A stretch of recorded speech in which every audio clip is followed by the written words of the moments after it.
ओम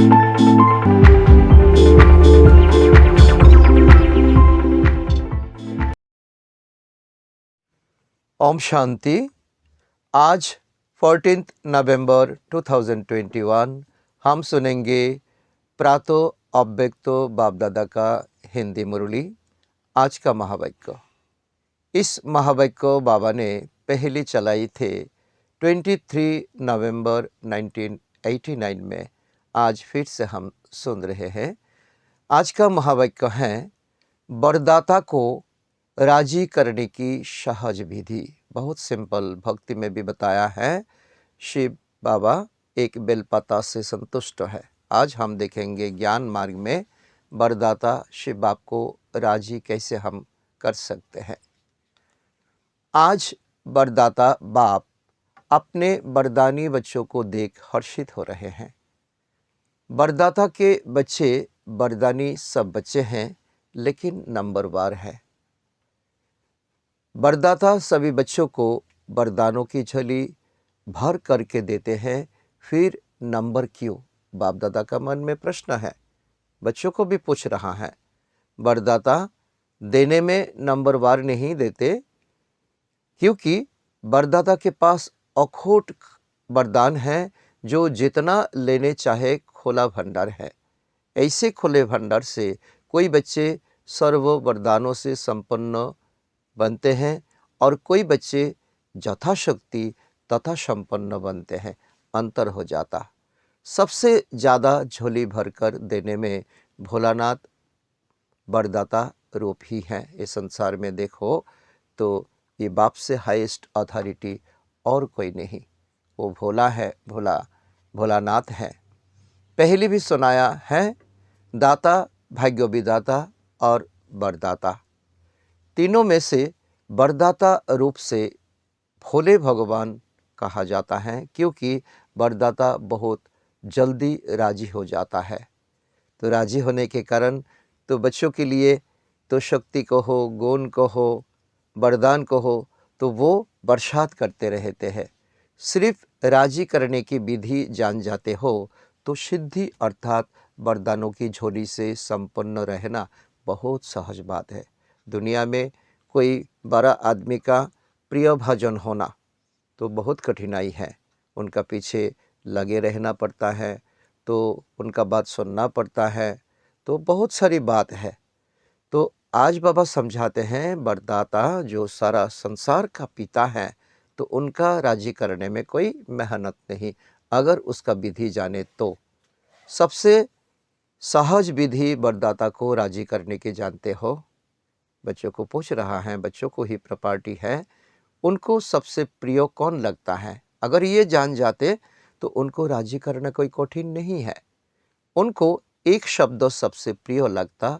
जो बच्चे एकाग्रता आदि से अब तक है, तो वही वरदाता को अति प्रिय है। तो जो प्रिय है उसके लिए तो सब खजाना तो हाजिर है, हुजूर है। तो बाबा समझाता है, एकाग्रता हमें बनना चाहिए। एकाग्रता का परिभाषा क्या है? एकाग्रता अर्थात सिर्फ पवित्रता नहीं, सर्व संबंधों से एकाग्रता। बाबा से जितना भी हमारा संबंध तो हम जोड़ते हैं, सबसे हमें एकाग्रता होना चाहिए। संकल्पों में भी, स्वप्नों में भी दूजाव्रता ना हो। बाबा ने अंडरलाइन कराया है, एकाग्रता अर्थात सदा वृत्ति में एक हो, मनोवृत्ति में एक, दूसरा ना कोई। दूसरा सदा मेरा तो एक, दूसरा ना कोई। दूसरा पॉइंट बाबा सुनाते हैं, सदा मेरा तो एक शिव बाबा, दूसरा ना कोई। यह पक्का व्रत लिया हुआ हो तो वो बच्चे को बाबा कहेंगे एकाग्रता। कोई बच्चे एकाग्रता बनने में बड़ी चतुराई करते हैं। कौन सी चतुराई? ये भी बाबा समझा देते हैं। अगर हमारा मन में तो ये कोई तो लक्षण छुपा रहता है, तो उसको हम आज तो ढूंढे और उनको निकालने की कोशिश करें। तो बाप को ही मीठी बातें तो सुनाते कि बाप शिक्षक सद्गुरु का मुख्य संबंध तो आपके साथ है, लेकिन साकार शरीरधारी होने के कारण साकारी दुनिया में चलने के कारण कोई साकारी शाखा व सखी सहयोग के लिए, सेवा के लिए, राय सलाहों के लिए साकार में जरूर चाहिए, क्योंकि बाप तो निराकार और आकार है, इसलिए सेवा साथी है, सेवा साथी चाहिए। बाबा को भी समझा देता है, चतुराई करते हैं, बाबा का ये पसंद नहीं है। तो बाबा इसका उत्तर देते हैं, तो और तो कुछ नहीं है, क्योंकि निराकारी आकारी मिलन मनाने के लिए स्वयं को भी आकारी निराकारी स्थिति में स्थित होना पड़ता है, तो वो कभी कभी मुश्किल लगता है। इसीलिए तो समय के लिए साकारी साथी चाहिए। बच्चों का ये मन का भावना है। जब दिमाग में बहुत बात भर जाएंगे तो क्या करेंगे? बाबा को कहते हैं, क्या करेंगे बाबा? तो सुनने वालों तो चाहिए ना। एकाग्रता आत्मा के पास ऐसी बोझ की बातें इकट्ठा नहीं होती जो सुनानी पड़े। उसका दिल में कोई सप्रेस नहीं होगा, जो कोई साकार मनुष्य को बुलाना पड़े, उसका साथ दोस्ती करना पड़े, उनका साथ कोई विश्लेषण करना पड़े, तो ये कोई ज़रूरी ही नहीं है। एक तरफ बाप को बहुत खुश करते हो, बस आप ही सदैव मेरे साथ रहते हो, सदा बाप मेरे साथ है, साथी है, फिर उस समय कहाँ चला जाता? बाबा समझाते हैं, जब मन में प्रश्न आता है, परिस्थिति आता है, उस समय कोई शाकाहारी मनुष्य का पास चला जाता, तो बाप चला जाता, बाबा चला जाता, या आप किनारे हो जाते हो? पूछो, अपने को पूछो, हर समय साथ है या 6-8 घंटा साथ है? फायदा क्या है? बाप का साथ हमारा वायदा क्या है? साथ है, साथ रहेंगे, साथ चलेंगे, ये वायदा पक्का है ना? तो बाबा कहते हैं, ये तो तुमने वादा किया ना। ब्रह्मा बाबा से तो इतना वायदा है कि सारे चक्रों में 7 पार्ट बजाएंगे। तो जब ऐसी वायदा है तो फिर भी साकार में कोई विशेष साथी चाहिए। क्यों चाहिए कि नहीं चाहिए? बाप दादा के पास सबकी जन्मपत्री रहती हैं, तो बाप के आगे तो कहेंगे आप ही साथी हो। जब परिस्थिति आती है तो फिर बाप को ही समझाने लगते हैं, तो ये तो होगा ही, तो इतना तो चाहिए ही, तो इसको एकाग्रता कहेंगे? बाबा नहीं मानते। साथी है तो सब साथी है, कोई विशेष नहीं है। बाबा कहते हैं, तो क्लास में जाते हो, संगठन में चलते हो, तो सबको तो देखना ही पड़ता है, तो सबका साथ चलना ही पड़ता है। लेकिन सब स्टूडेंट है, सब साथी है, मेरा भाई भाई है, लेकिन विशेष कोई नहीं होना चाहिए। इसको बुला करके कुछ चुप की बात करे तो ये बाबा का कोई पसंद नहीं है। तो इसको कहते हैं एकाग्रता, जो ऐसा ना करे। तो वरदाता को ऐसे बच्चे अति प्रिय हैं, तो जिसको प्रिय है उसको तो भर भर करके देंगे। ऐसे बच्चों की हर समय की तो सर्व जिम्मेवारियाँ वरदाता बाप स्वयं अपने ऊपर उठाते हैं। देखो बाबा का कितना, तो बाबा का कमिटमेंट है, बच्चों का बोझ सो मेरा बोझ। ऐसी वरदानी आत्माएं हर समय हर परिस्थिति में वरदानों की प्राप्ति संपन्न स्थिति अनुभव करती हैं और सदा सहज पार करती हैं और पास हुई अनार बन जाता है। इतना श्रेष्ठ उनका अनुभव होता है, इतना श्रेष्ठ उनका पास हुई अनार स्थिति बन जाता है। तो ये कम बात नहीं है, ये कम बात नहीं है, साधारण बात नहीं है। स्वयं भगवान उनका बोझ उठा लेते हैं, उनका जीवन में कोई बोझ ही नहीं रहता। तो जब वरदाता सर्व जिम्मेवारियाँ उठाने के लिए अवारिडी हैं, फिर अपने ऊपर जिम्मेवारी का बोझ क्यों उठाते हो? बच्चों को पूछते हैं, तो क्या आप कुली हो? क्या बोझ उठाते क्यों हो?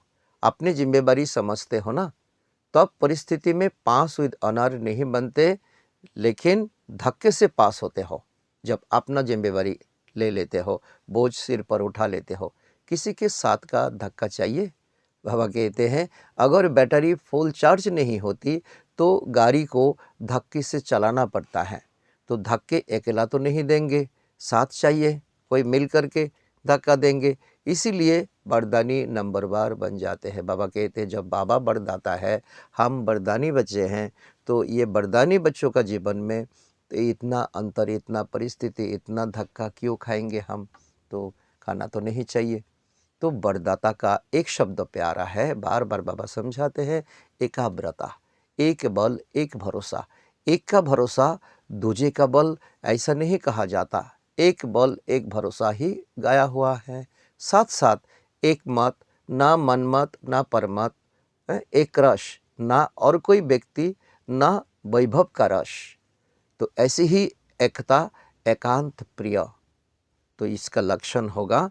तो एक शब्द ही प्रिय हुआ ना, तो ऐसे और भी निकालना, और भी निकालना। बाबा हमको होमवर्क दे दिया, बाबा कहते इसका परिभाषा और क्या हो सकता है एकाग्रता का। तो बाप इतना भोला है जो एक में ही राजी हो जाता है। ऐसे भोलानाथ वरदाता को राजी करना क्या मुश्किल लगता है। तो हमारा विवेक क्या कहता है, सिर्फ एक का पाठ पक्का करो। दुनिया में तो हम हजारों को संतुष्ट करने के लिए बैठे हुए हैं, तो एक को भी हम संतुष्ट नहीं कर पाते हैं। 5-7 में जाने की ज़रूरत नहीं है, एक का पाठ पक्का करो, एक को राजी करो। तो वरदाता को राजी करने वाले अमृत बेले से रात तक हर दिनचर्या के कर्मों में वरदानों से ही पलते हैं, चलते हैं और उठते हैं। ये समझो, ये मन में पक्का करो। ऐसे वरदानी आत्माओं को कभी कोई मुश्किल, चाहे मन से चाहे संबंध संपर्क से, अनुभव नहीं होगी। तो तूफान आएंगे, चले जाएंगे, और कोई फील नहीं होगा, तो मन में कोई हर्ट नहीं होगा।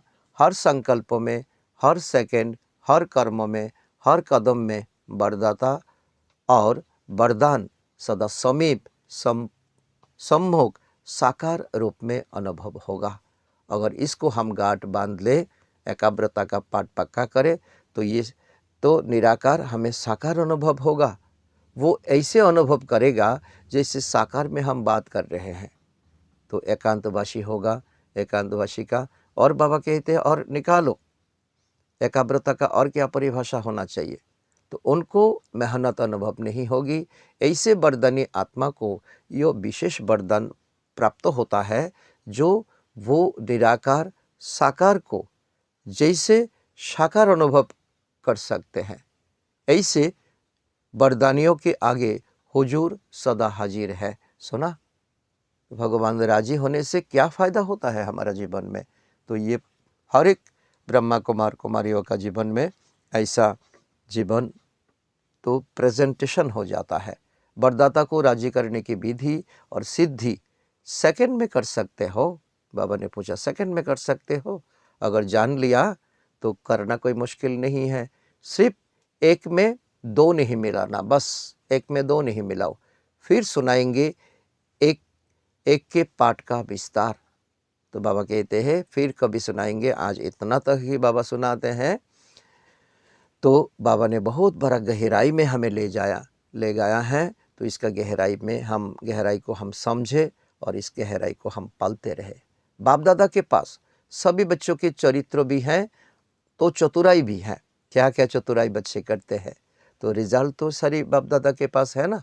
चतुराई की बात भी बहुत तो इकट्ठी है। नई नई बात सुनाते हैं बाप दादा को, सुनते रहते हैं।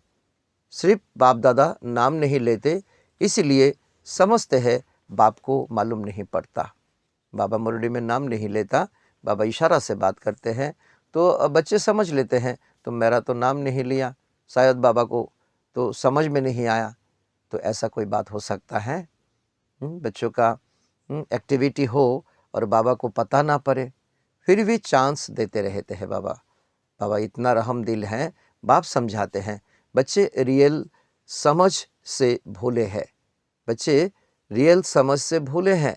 जो करना चाहिए वो करते नहीं, जो नहीं करना चाहिए वो कर लेते हैं। तो ऐसे भूले नहीं बनो। बाबा कहते बाबा कितना दिन आपको चांस देते रहेंगे। अच्छा, विदेश का भी चक्र लगाकर बच्चे पहुंच गए। कौन कौन गए? दादी जानकी गए, तो दीदी निर्मला दादी गए, दीदी गए, और जगदीश भाई भी गए। विदेश का चक्र लगा करके आए हैं। तो बाबा उनको बुलाया अपने पास। अच्छी रिजल्ट है और सदा ही सेवा की सफलता में वृद्धि होनी ही है। यूएन का भी विशेष सेवा के कार्यों में संबंध है। नाम उन्हों का, काम तो आपका। तो आपका हो ही रहा है। आत्माओं को सहज संदेश पहुंच जाए, यो काम आपका हो रहा है। क्योंकि उस समय तो नया नया है, तो विदेश वाले तो ये सेवा को समझा नहीं, तो इसीलिए तो इंडिया से जा कर के तो ये सब कार्यक्रम करना पड़ता है। तो बाबा ने इसके लिए सबको बधाई दिया है। तो वहाँ का भी प्रोग्राम अच्छा हुआ, रशिया भी रहा हुआ था, तो उनको भी आना ही था। बाप दादा ने तो पहले भी सफलता का याद पर दे दिया था। भारत के एम्बेसडर बनकर गए तो भारत का नाम बला हुआ ना। चक्रवर्ती बन चक्र लगाने में मजा आता है ना। बाबा महारथियों को कहा, देखो तुम चक्रवर्ती हो, कितना दुआएं जमा करके आए। तो निर्मला आश्रम बाबा हैं, तो डॉक्टर निर्मला तो दीदी को कहा निर्मला आश्रम भी चक्र लगाती रहती है। तो दीदी को इतना शौक है, इतना ज्ञान गुण भरा हुआ है, इतना बड़ा महारथी है। तो वैसे तो सब सेवा में लगे हुए हैं, लेकिन समय के प्रमाण विशेष सेवा होती तो विशेष सेवा की मुबारक देते हैं। तो इसीलिए बाबा सबको तो मुबारक देते हैं, तो जो विशेष कदम उठाते हैं इसके लिए तो उसको विशेष देना ही होगा। सेवा के बिना तो रह नहीं सकते हो। तो लंदन, अमेरिका, अफ्रीका, ऑस्ट्रेलिया, तो आप लोगों ने ये 4 जोन बनाए ना विदेश में। तब तो 1989 का बात है, तब तो ये 4 ही जोन था। 5वां है भारत। भारत वालों को पहले चांस मिला है मिलने का। जो करके आए और जो आगे करेंगे सब अच्छा है और सदा ही अच्छा रहेगा। तो बाबा का कितना ब्लेसिंग बच्चों को प्रति है। तो चारों ही जोन के सभी डबल विदेशी बच्चों को आज विशेष याद प्यार दे रहा है। रशिया भी एशिया में आ जाता है। सेवा का रिस्पॉन्ड अच्छा मिल रहा है, हिम्मत भी अच्छी है, तो मदद भी मिल रही है और मिलते रहेगी। भारत में भी अभी विशाल प्रोग्राम करने का प्लान्स बना रहे हैं। तो एक एक को विशेषता और सेवा की लगन में मगन रहने की मुबारक और याद प्यार।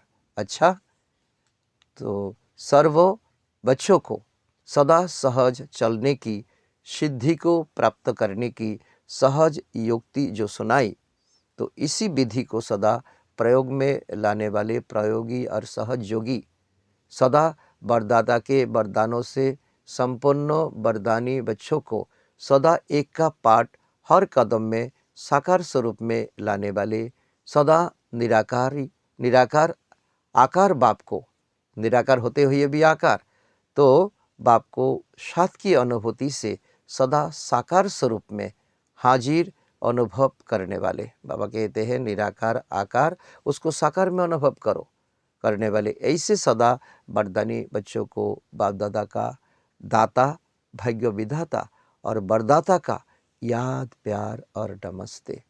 ऐसे बाप दादा हम बच्चों को एकाग्रता बनाने के लिए बाप दादाओं को भी हम बच्चों प्रति याद प्यार, गुड मॉर्निंग, नमस्ते नमस्ते नमस्ते। तो जानकी दादी से मिलते हुए बाप दादा ने कहा, जितना सभी को बाप का प्यार बढ़ते हैं उतना ही और प्यार का भंडार बढ़ता जाता है। तो ये ज्ञान में ही पॉसिबल है। जैसे हर समय प्यार की बरसात हो रही है, ऐसे ही अनुभव होता है ना। तो एक कदम में प्यार दो और बार बार प्यार लो, दुआ मिलता रहेगा। सबको प्यार ही चाहिए ना। तो ज्ञान तो सुन लिया ना। तो एक ऐसे बच्चे हैं तो जिनको प्यार चाहिए और दूसरे हैं जिनको शक्ति चाहिए। तो ये समझ करके तो जो देता है वो तो महारथी। दादी तो कितना महान महारथी बन गया।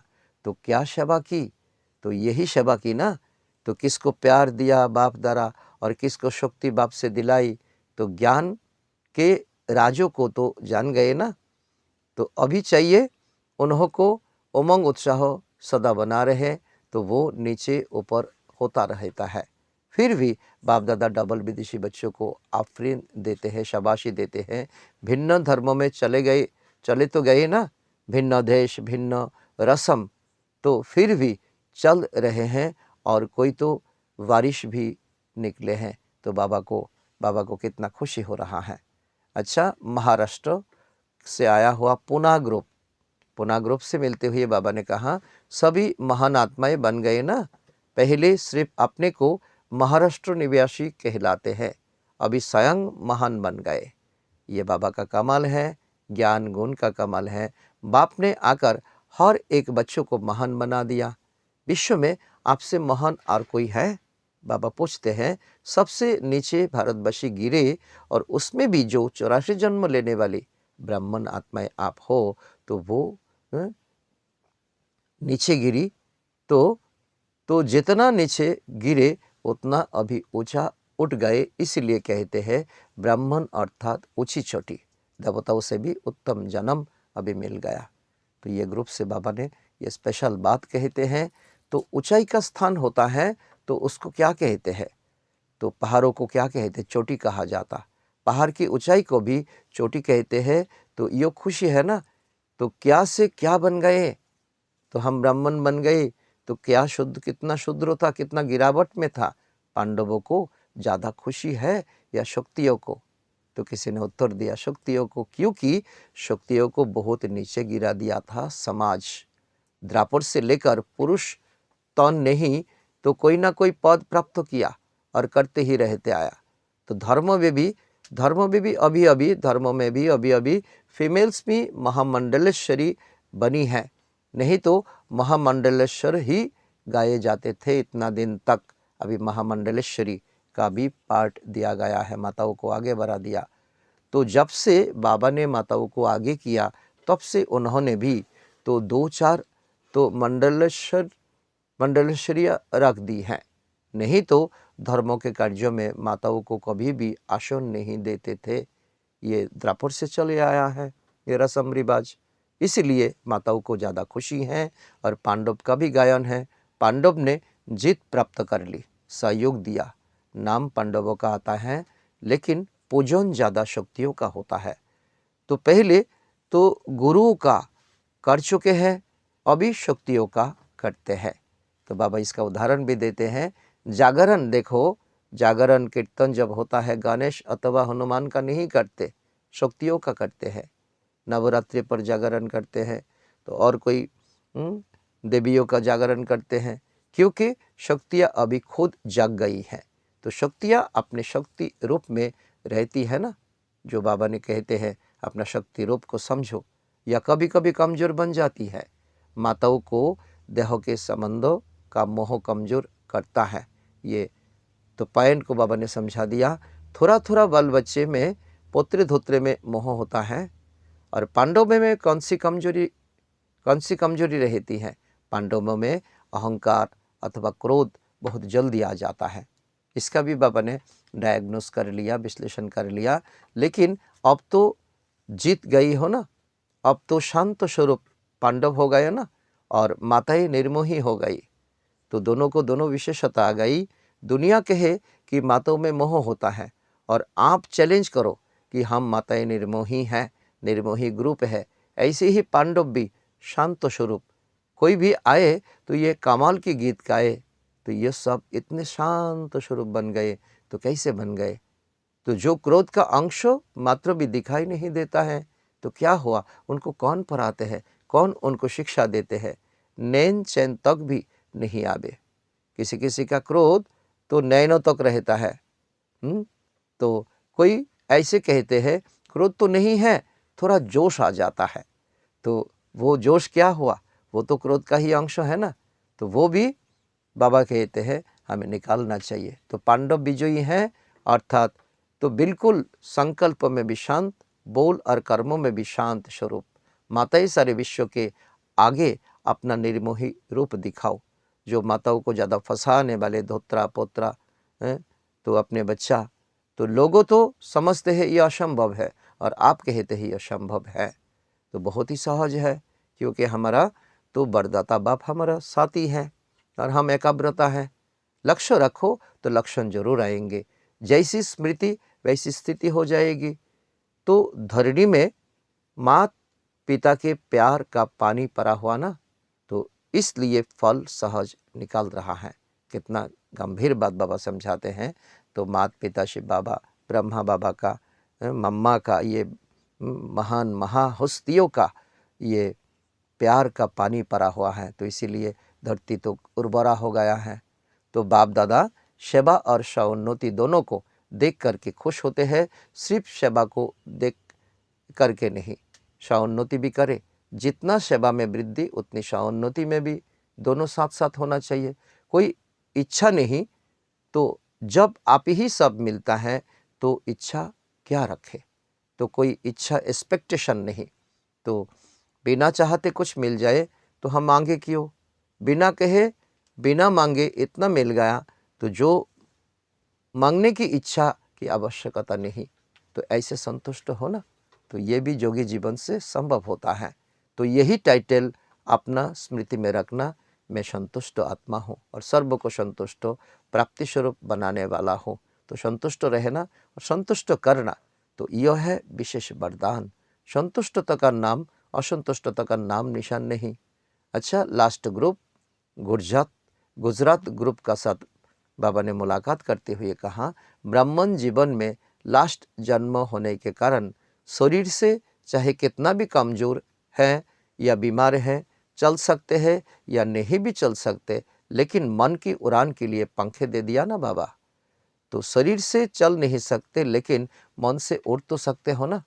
ये बहुत सुंदर बात बाबा कहते हैं, क्योंकि बाप दादा जानते हैं कि 84 जन्म भटकते भटकते कमजोर हो गए, शरीर तमोगुनी हो गए, तो कमजोर हो गए, बीमार हो गए, लेकिन मन सबका दुरुस्त है ना।